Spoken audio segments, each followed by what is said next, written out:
Everyone's please welcome Brian Hattaway. Brian has more than 32 years of IT and consulting industry experience with concentrated experience in telecommunications and Salesforce.com platform. His unique knowledge, understanding, and ability to blend technical architecture with process improvement techniques and deep understanding of the Salesforce platform makes him an invaluable resource to his clients and to the businesses that he helps transform. Today, we're grateful to have Brian here at our IABA chapter to share how we can rethink where requirements come from to achieve product and project goals.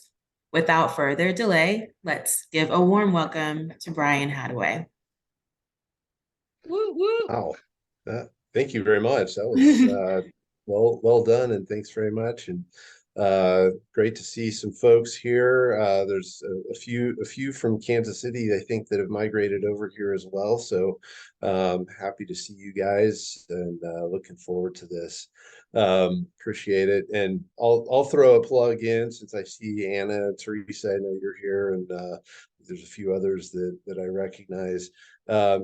Certainly check out the South Florida sites, and I know we do content on the Kansas City chapter, but there's also content coming here from South Florida, and that's how Randy and I ended up connecting. So certainly make sure you're plugging in and pay attention to their stuff too, because they've got some good stuff going on.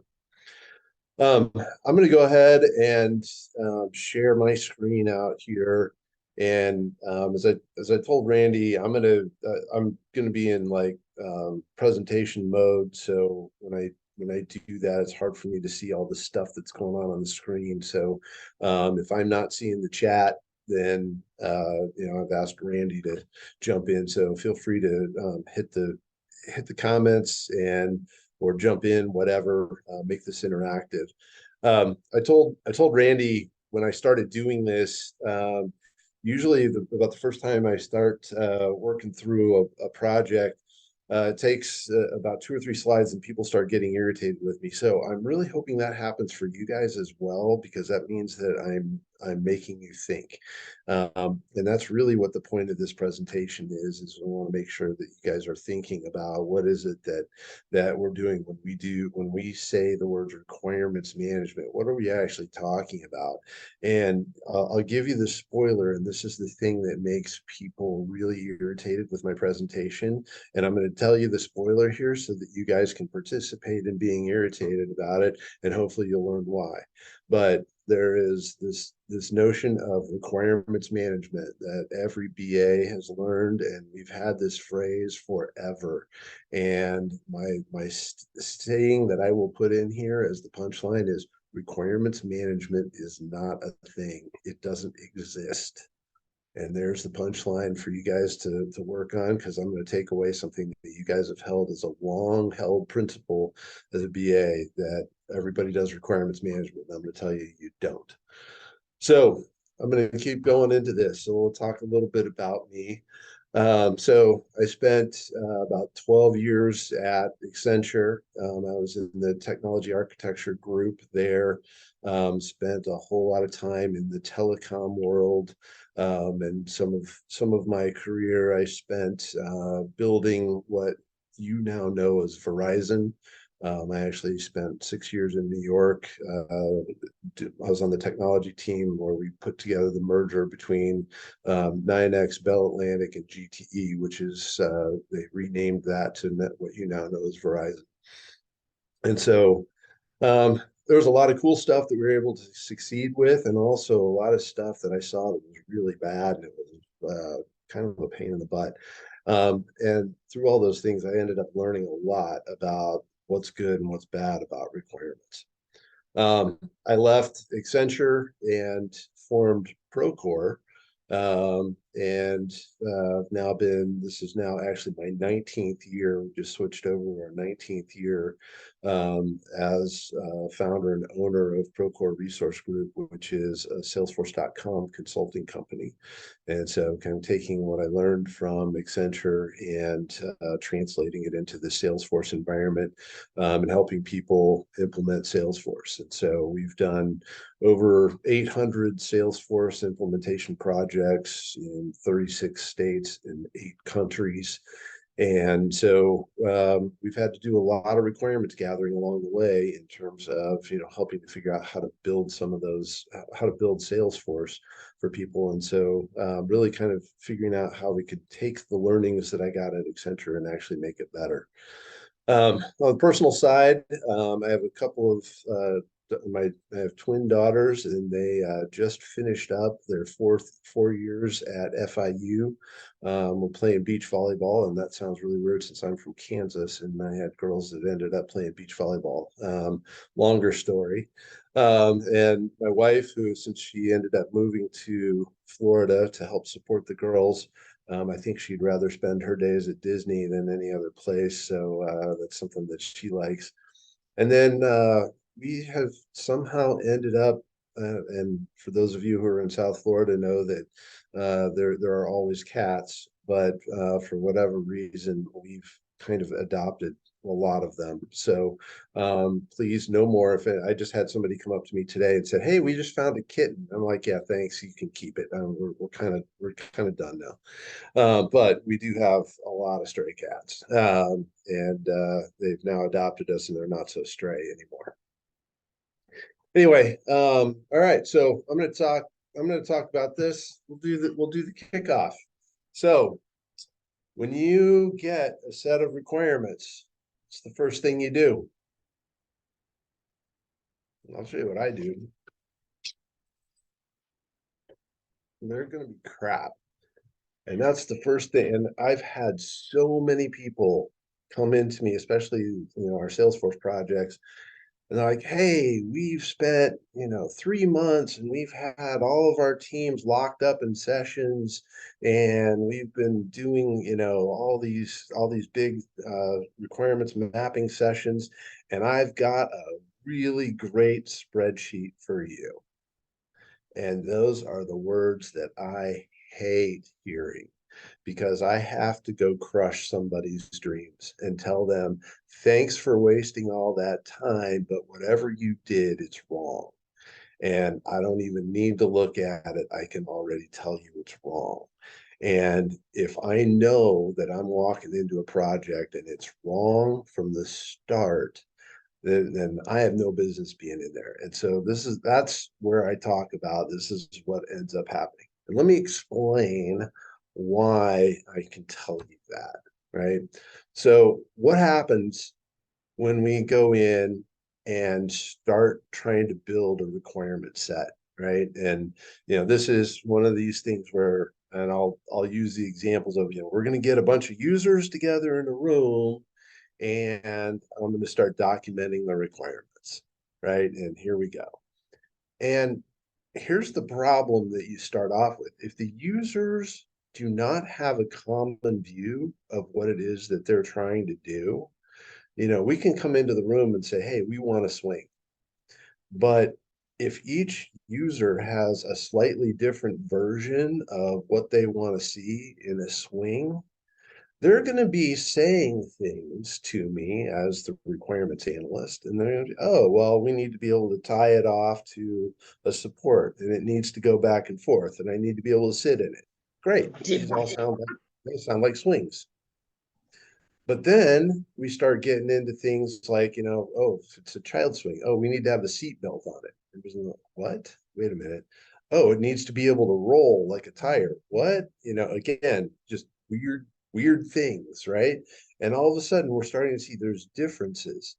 And so as I'm gathering these requirements, I'm writing everything down just very faithfully, and I'm making sure that each user is properly heard, properly documented, properly attributed to the whatever words that they're uttering to say, "These are my requirements," right? And as a good requirements analyst, I'm taking diligent notes and I'm capturing everything. But then as the IT guy, I've got to now take all this collection of stuff that I've gathered, and I've now got to go design something that we're going to go present. And so as I take this collection of stuff together, now I put this together, and in this example, I've now created a porch swing, right? And the porch swing meets nobody's requirements because it doesn't match the vision that anybody had to start with. And it's really making sure that that vision set is aligned in order to be able to do it. So when I see this, this is where sometimes you get into these projects, and I'll exaggerate a little bit for some of the bigger projects, right? If I'm gathering requirements and then the IT team goes off and builds stuff, and let's say we go off for 9 months and we go build stuff, and then we come back and we bring it back to you and it's a porch swing. That's where everybody looks at it and goes, what the hell is wrong with you? This is nowhere close to my requirements. And that's where you get that user revolt thing that happens, where you brought back the design, faithfully executing the requirements, but you brought something back that's different than what the expectation was. And this gives rise to my favorite IT phrase: functions as designed, right? Well, functions as designed doesn't mean it met the requirements, but it meant that I was able to put a check mark next to every requirement and say, yeah, I got it. It's in there. And this is exactly what it is. But at the same time, it didn't actually meet the requirements. And so that's where we get into this notion of, okay, when are we going to do business process design? And is that going to happen at the top end of the funnel when we're creating the idea and we're solidifying around what is the business process, and do we have a common view of that process in the user community? Or are we doing the process design after the requirements have been gathered, and now I'm force fitting a process around the requirements that have been gathered? And usually, instead of the business community developing the process, now the IT guys are developing the process because they're now shoehorning it in around the requirements. And so I put this in a different model: is, are we doing requirements based process design, or are we doing process design based on requirements? Which one is driving the bus, right? Are we running the requirements based on process, or are we running the process based on requirements? And those create completely different outcomes depending on what you're looking at and where is it happening. So, and this is where I really want people to think about what's happening as you're gathering requirements. Are you blindly accepting what people are telling you as a requirement, or are you able in some fashion to be able to tie that requirement back to a process continuity that that this requirement makes sense in the context of the business that we're doing, or is this something that is out of left field? And as a business analyst, you may know that because you're very familiar with your business, you're understanding, you have all the context you need to understand.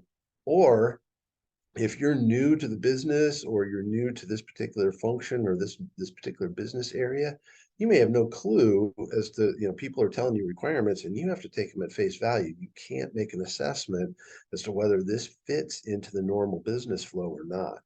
And that's where, this is where the art or the science of being a BA is can you really understand what the business is actually trying to do?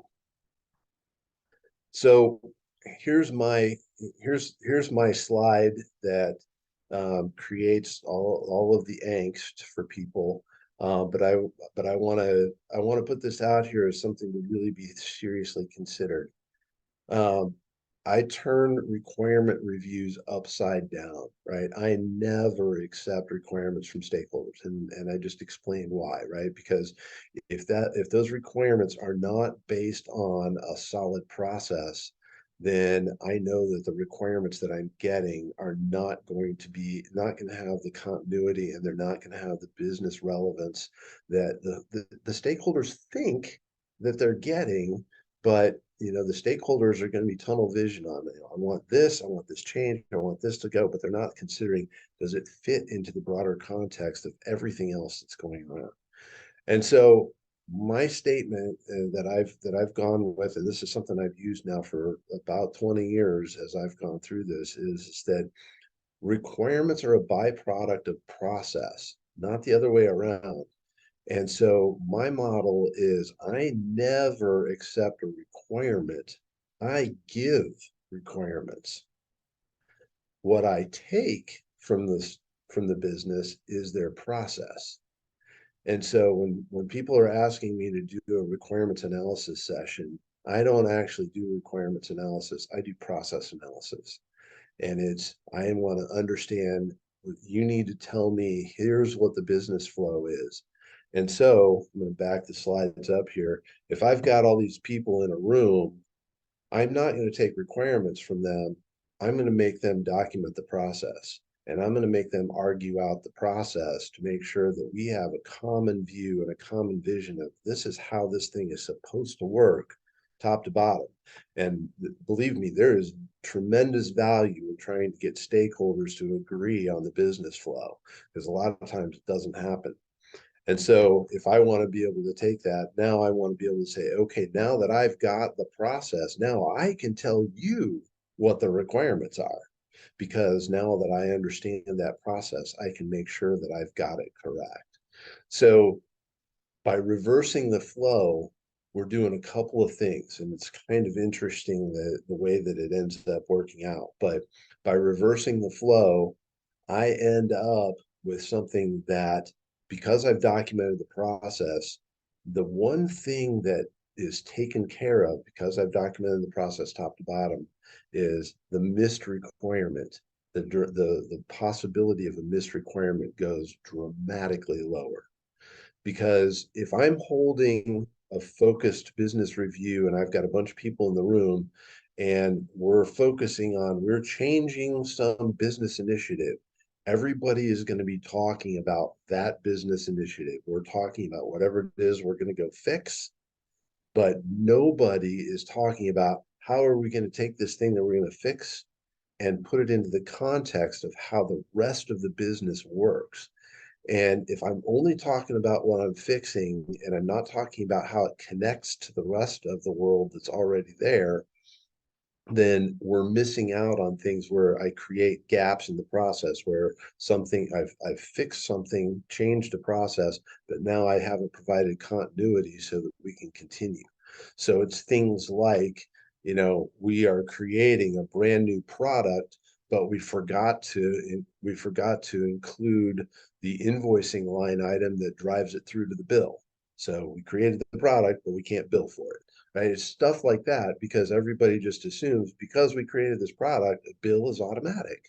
Well, not always. You have to have requirements for that. But if I'm not flowing the business flow top to bottom, I'm not going to understand those, and I'm not going to even talk about that. And it's going to be a year later when all of a sudden we say, yeah, here, we created this thing. And then it's like, oh, but it doesn't show up on the bill.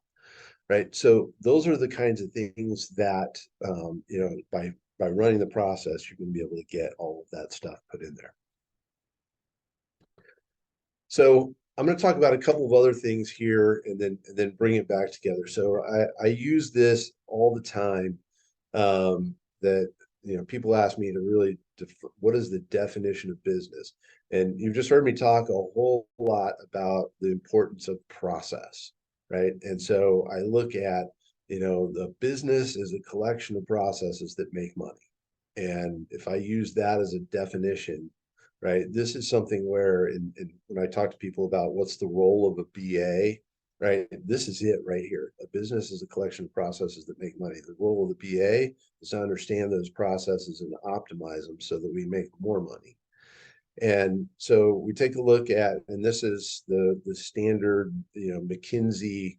McKinsey made this little three-legged stool famous, right? People, process, and technology, all anchoring strategy, right? If you're a McKinsey consultant back in the 50s, you made millions of dollars in order to say these four words together. And kudos to them because they made a lot of money doing that. And it's pretty obvious, but it's a pretty brilliant tenet of how business is set up, right? And so as you're looking at this is what the role of the BA is, right? Is to look at how does the process support the strategy of the business and make that collection of processes the most efficient that it possibly can be. And so this is a little bit of a side note, but I know there's a lot of discussion in the BA community of being able to define what is a BA and what do you do. If I was going to put a definition on the role of BA, this would be it, is the BA's role is to be a steward of the process. And understanding how to run process or how to model processes is probably in my opinion, one of the most cornerstone and most important things that you need to be able to do. So I'll take a second here to explore this a little bit too, because I know people will get into the model of how is it that the BA, how is it that your role and where do you fit in the organization, right? So if I take the definition of the BA's role is to be the steward of the process, it actually matters where you sit in the organization because there are some people who are BAs that report in through IT, and then there's BAs that report in through the business side. And the way that I would look at this is when I talk about a, a business as a collection of processes, those processes can be in one of two places. Those processes can be just automated processes, meaning only the things that we've put into IT world and we've automated, or are the processes things that people do manually as well. And I would argue that as a BA, your job is to be holistic in that view, that you need to understand what are the users doing manually and then what are the users doing with technology, because there's processes that people are doing with people that are doing things manually, and then there's processes that are embedded in tools and technology, but collectively those manual processes and the automated processes, those are both put together to make up what the business is doing. But and so if you are a business side BA, then when you're mapping process, you're understanding what are the people doing and what is the technology doing. And so that business solution is requiring a mix of manual and automated processes. So when you're gathering requirements, you're gathering requirements for both. You're gathering requirements for what are people doing, and you're gathering requirements for what is technology doing, or what software doing. And when we talk about requirements, we actually need to talk about requirements for both. And that ends up being a weird concept for a lot of people because people think of requirements are just IT requirements, and they're not. Requirements are requirements that have to cover both. But a lot of times, if you're an IT BA, right, then that becomes the focus of your job is just capturing all the things that somebody told you that the technology needs to do. And, but at the same time, you're not seeing the whole picture because there's people out in the business that are doing things independently. They're doing things on spreadsheets, they're doing things on post-it notes, they're doing things somewhere else. And all of those things are happening, and they're outside of your view. And those are the things that, again, when we talk about missed requirements or things that are messed up, it's things that, if you're only looking at the technology side of things and you're not seeing what the people are doing, then there's a potential for a discontinuity or a miss because people are doing something weird and then they're bringing it to the technology and it's not ready for the technology yet or whatever. So again, just thinking about making sure that you've got the entire picture in front of you, even if you're an IT focused BA or you're only sitting on the technology side of the business, make sure you're thinking about what's going on in the business side, because that stuff is going to be important. And even if it's not typically in your job function, you need to be aware of it. So you've got it. So here's where I I take this as to we're going to practice what happens here. And so this is where I bring it back around to the concept that I tell people that requirements management is not a thing. And so here's my test, right? And this is where people get irritated with me, and this is what I'm hoping you guys think about, right? If somebody tells me the requirements have changed, how many times have you heard that phrase? Right? The requirements have changed, right? Okay. So that is a false statement. And since I'm being politically correct, I would tell somebody that is a false statement. If I'm being politically incorrect, which is what I put on this slide, is you just lied to me. And of course, you don't say that to people that you work with in a business setting, but since I'm doing a presentation, I can be a little bit more controversial with what I'm saying. But the point is that requirements don't change. What changes is the process. So did somebody forget to tell me some part of the process, like this one here, this little blue section of process? Oops, you forgot to tell me about that little nugget. Thanks very much. The requirements didn't change. You just forgot to tell me about the process.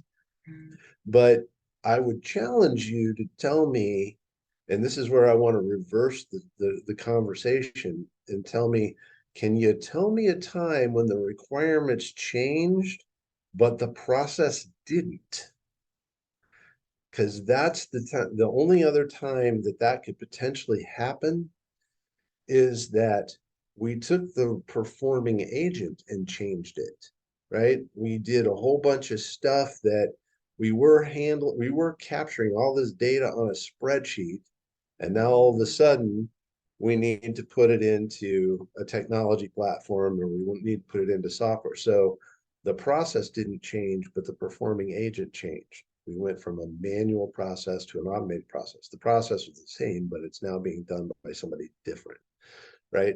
So now we took that process and moved it from straight up as a people-led manual process to we dropped a piece into technology. Okay, I get that part of changing a technology, or change if I change the performing agent. But those are the only two times that a requirement can change, is if I change the performing agent or I just added something to the process. So again, if somebody tells me the requirements have changed, no, they didn't. Something about the business changed. You guys decided, and I'm saying you guys, meaning the business, you business guys decided that you want to perform things a little bit differently. You decided you wanted to do something else. You changed something about your process. And that is what created the change in requirements. And so again, I as I've been going through this, I've been being pretty hardcore on the linkage that process drives requirements. Requirements do not drive process. And so when somebody tells me requirements changed, no, process changed, and this made the requirements change. So that's the things that I look at as far as what else would happen. So now here's your trick question. Somebody tells you they have nice to haves or optional requirements. Anybody want to venture a guess as to how I would respond to that? Anybody brave? Come on.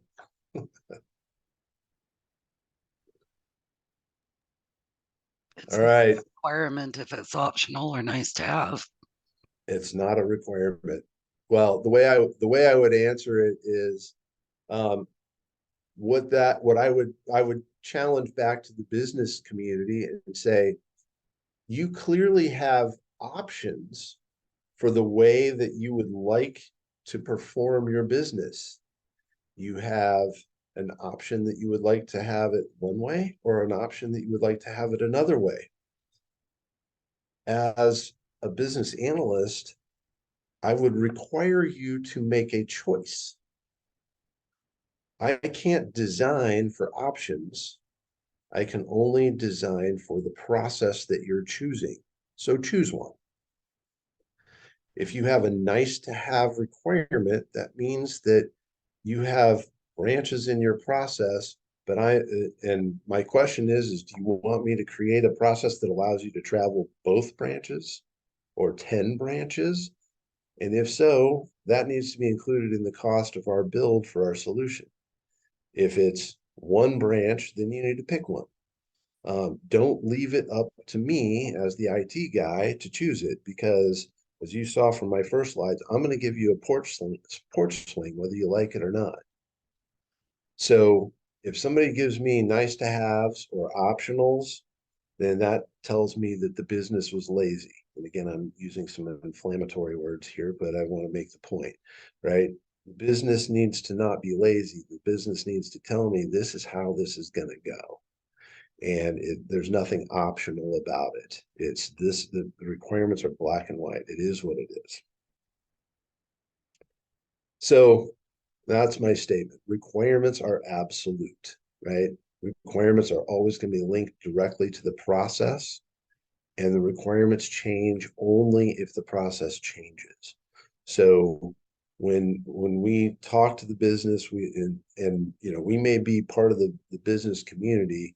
So at the end of the day, we need to make sure we know what is the process. Here's how things work. This is how it's going to go. And so when we do that, we know what the requirements are that link to each component of that process, and we know how it's going to work. So I'm coming into the recap mode here. So Randy, hopefully I hit this about right on the time point here, but I'll kind of run through this and talk it through now that you've seen everything. You know, we'll start off by saying a business is a collection of processes that make money. So that means that as a BA, everything is relevant.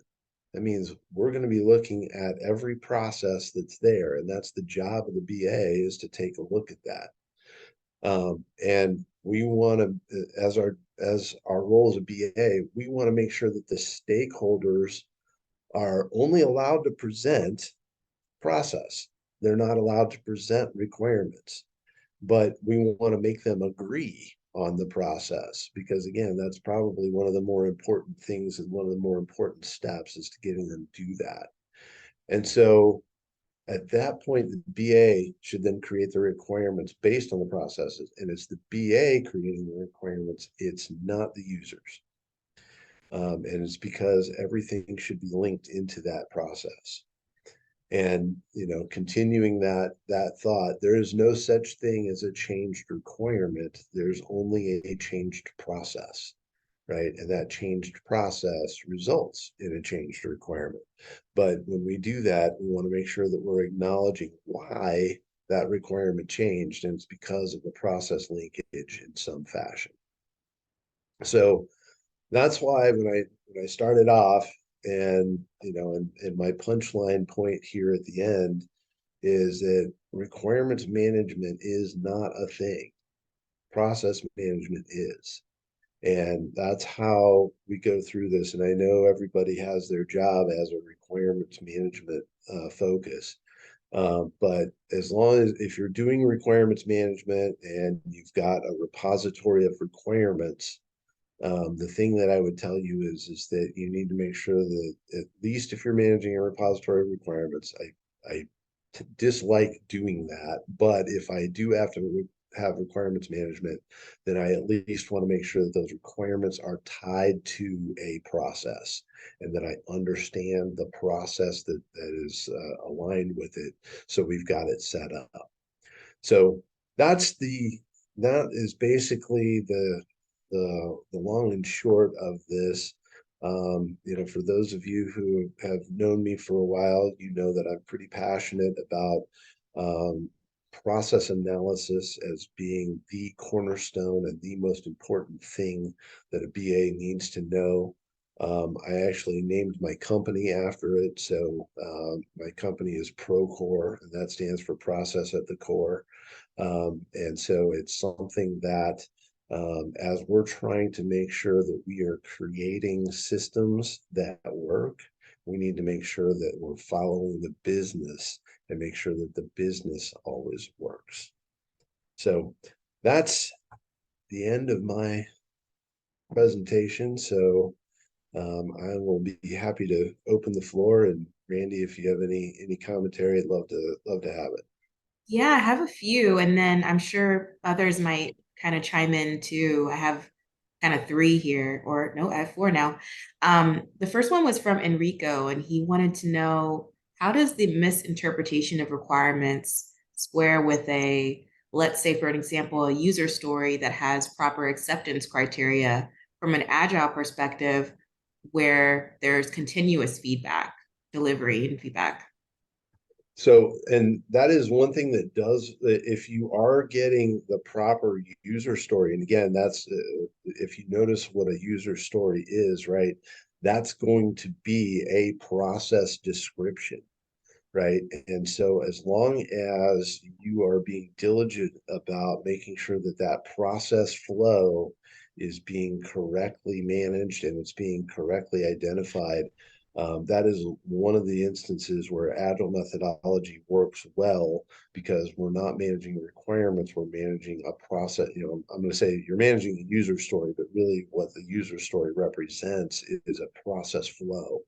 And so as long as that process flow is being well documented, and and again, but I would still hold the same commentary, you don't get a change in requirements, you get a change in the user story. And whatever happens has to be driven back to understanding the flow. Awesome. Um, so going back to the topic of the optional requirements that you mentioned, there were some points and questions in there, I guess different scenarios. So can an optional piece be something that can be split out into a future project, or something that could be incorporated if time permits? Oh, That's sure. one of three scenarios. Yeah.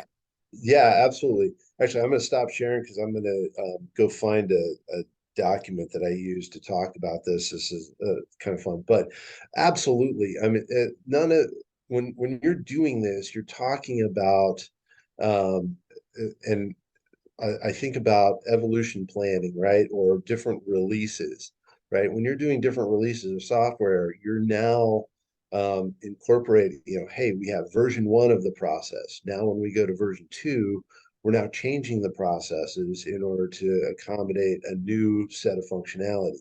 Well, that's a new process, right? Or it's a modification to the process. So for what you're talking about there, those are things that are always in flux, right? And we call the discipline of evolution planning, or a systems planner, right, is to basically modify process with one release, then the next release, then the next release, and you're basically doing things where you're bringing that process, you're building on a process and releasing it in phases. And so, yeah, an optional requirement doesn't necessarily have to mean that we don't have to deploy everything all at once. We just want to make sure that we're deploying things in a consistent flow so that we've got business continuity. Um, and is, in that example that you gave, I guess, is nice to have the same as optional? The question. Yes, it is. Because if somebody tells you, well, I want the system to do this, and it would be nice if it also did this. Well, okay, that's great. But if it also does that, then it means that we've modified the process to accommodate this extra cool stuff that you want. Well, that's a branch in the process, or it's a new process. So it's the same thing as an optional requirement or a nice to have requirement. It means that the process, and this is why when I go back to the users, I'm like, okay, that's great if it's a nice to have requirement, but Do we have it or don't we? If we do have it, the process does this. If we don't have it, the process does that. Decide. Because it's not a both. Mm-hmm. Fair enough. Um, what if nice to have in the from the stakeholder or the business means that they're willing to do it manually? That is again, that's changing the performing user or the performing agent, right? It's still a process step, but it depends on where that process step is executed. Am I creating requirements for a training document that says, user, you need to do these steps? Or am I creating requirements for an IT software fix that says the system will do these same steps, right? The process is always the process, right? It's step, step, step, step. It's just whether it's a person performing those steps or it's automation performing those steps, but the steps are what they are. And so you can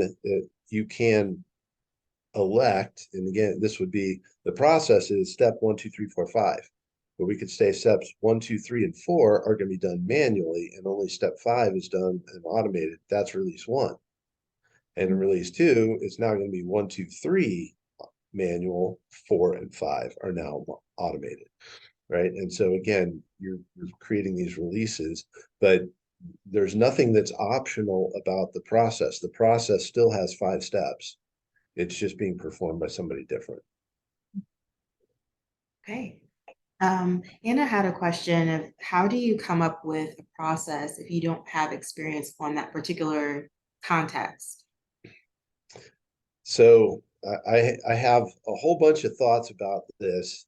Um, and this kind of comes from a variety of different things, but first of all, it depends if we're talking about an agile flow or not, right? If we're in agile, then this is where your user stories should be the governing document or the governing elements of it. If we're talking about we're trying to capture requirements, from a user community, I have a couple of opinions on that, but the biggest takeaway that I have is that you should try not to involve too many people. And I know that goes against, a lot of us talk about stakeholder management, things like that. And, but if you've ever tried to hold a requirements gathering meeting with 20 people in a room, that's an exercise in herding cats. And the better way to do it is to find the one person who knows the most about it and interview that person and figure out what you can.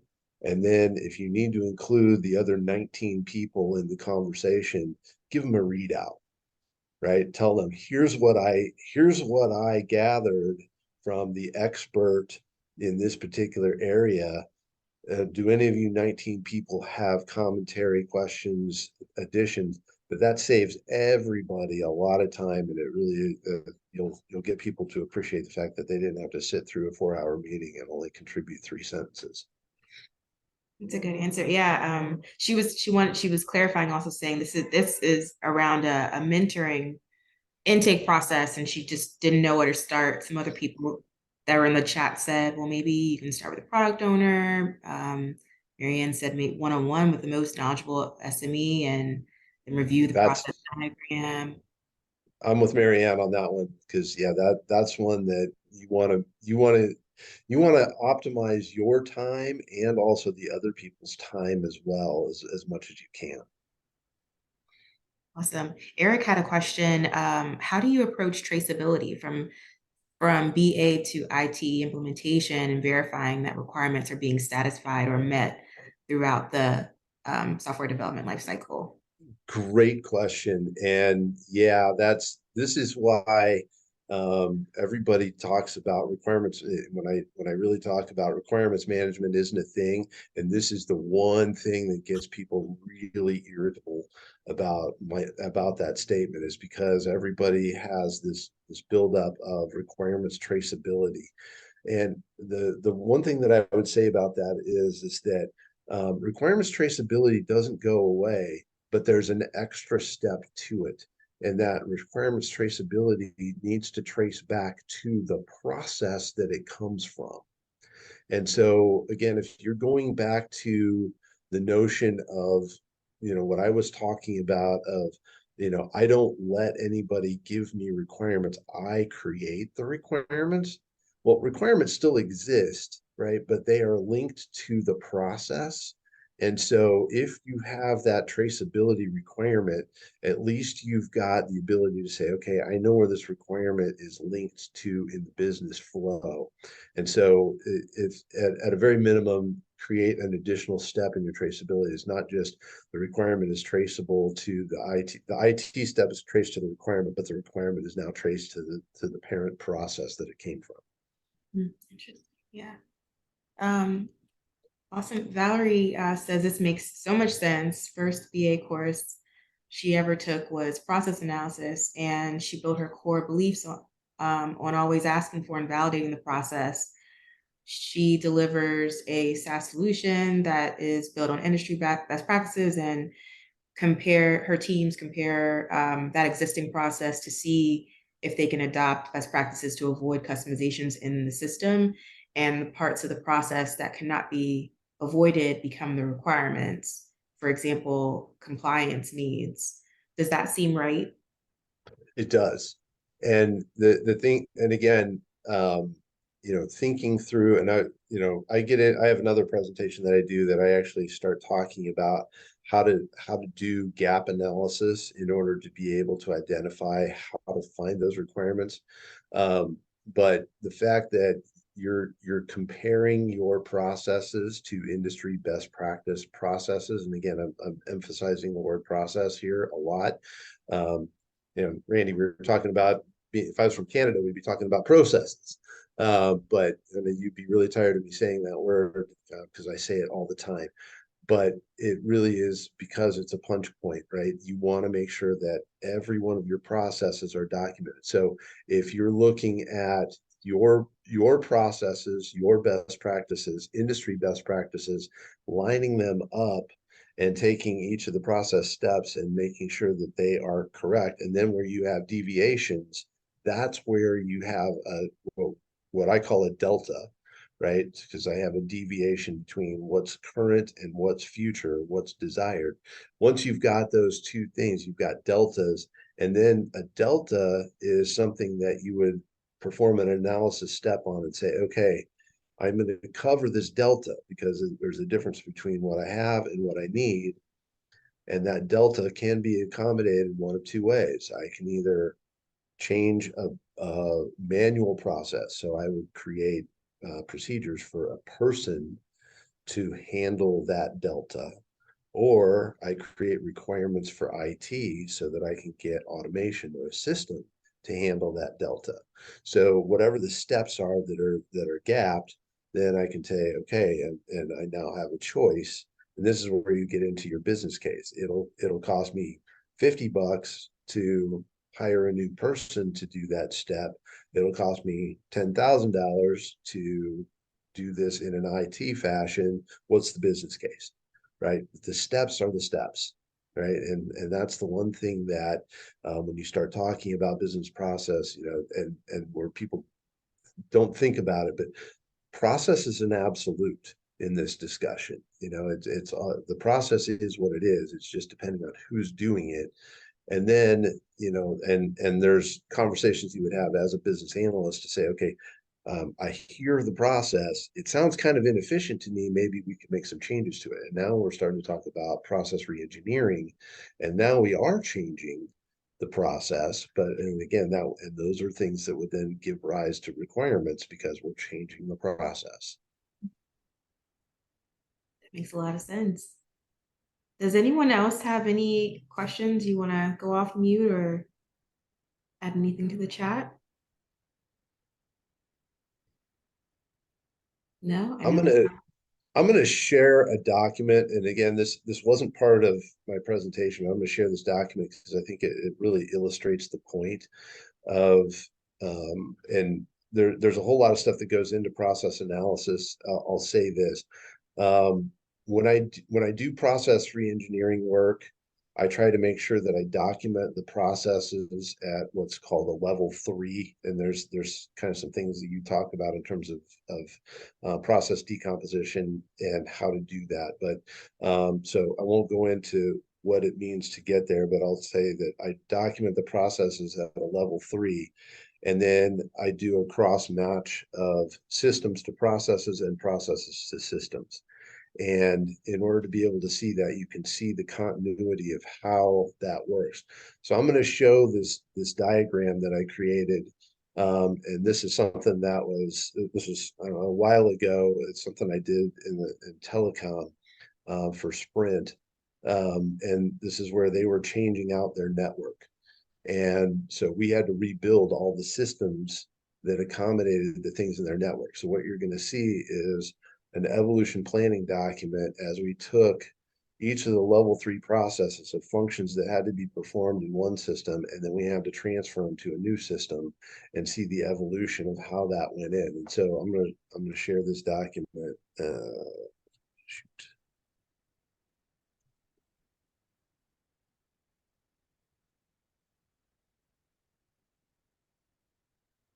So not expecting you guys to read all this stuff, but I'm just going to walk through this to show. And so the things on the left, the gray stuff is their legacy systems. The things on the right were the new systems that we were going to put in place because we were putting in a new switching infrastructure. And so we had to take all the functions on the left and retire them and move them over to the right. And so as we went to the next release, we started deploying things in the new system on the right. And as we continued forward, we're building new stuff. And now we're starting to make modifications in the old system to start preparing it so that we could swing things over. And now we're starting to retire things on the left side, retiring interfaces, and still building out functionality on the right until we got to the very end of it, to where we'd retired all the stuff on the left and enabled all the stuff on the right. And this was stuff that we had to go through and do a tremendous amount of process work to make sure that we understood each of those lines that are in there were level 3 business functions that needed to be performed. There's a tremendous amount of detail under each one, but we needed to make sure that we were taking the same business process steps from the left, make sure that they were performed the exact same way on the right in the new systems. So again, just taking a look at modeling this work, and again, just taking a look at, but it's something that we did a ton of process analysis work in order to be able to get to the point to where we could actually create this diagram and create this project. Anyway, so I'll bail out of that, but I thought it'd be at least worth showing that to everybody. Well, I guess I have one more question. Just, I know you've dealt with a lot of clients and companies and stakeholders. I'm curious about if you have any tips for those stakeholders who don't understand this approach, and maybe they don't have the processes fully fleshed out, or maybe they're just at different levels of preparedness when it comes to like where you'd like to ideally start when you're starting to go ahead and design your requirements or document your requirements. Do you have any tips on how to deal with maybe things that you've dealt with, or and how to be efficient, effective in those cases? The things that I would tell you is that, again, the most important skill is to be a process analyst and really understand some of that. And I was kind of alluding a little bit to it, even though the presentation here wasn't about it wasn't about process techniques and process gathering techniques, but it's process mapping, and process analysis is a cornerstone, and it's a critical skill for BAs to know. And so that's the thing that I would say, if you can take a look at it, take a look at process documentation.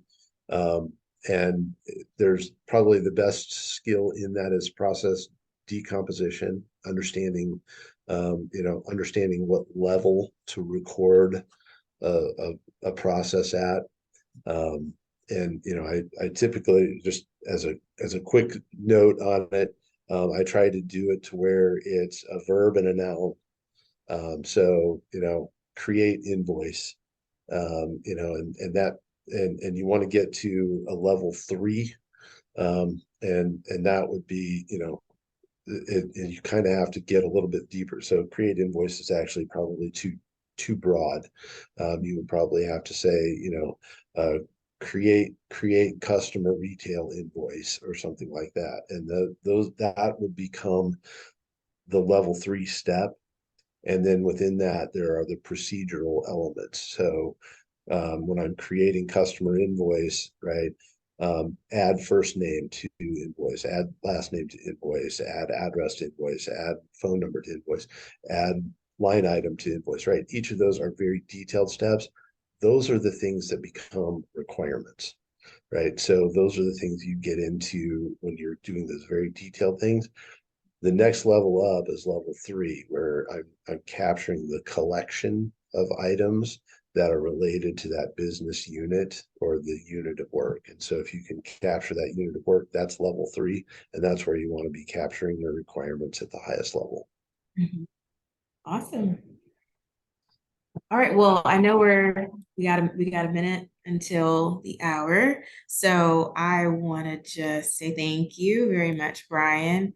In terms of what we have coming up, just really briefly, we have a volunteer event coming up this year, so stay tuned about that. And as usual, we're always looking for volunteers. So if you're interested in being a part of our chapter in a greater capacity, definitely ping me on LinkedIn, or I'll put my email in the chat, or you can stick around if you're interested.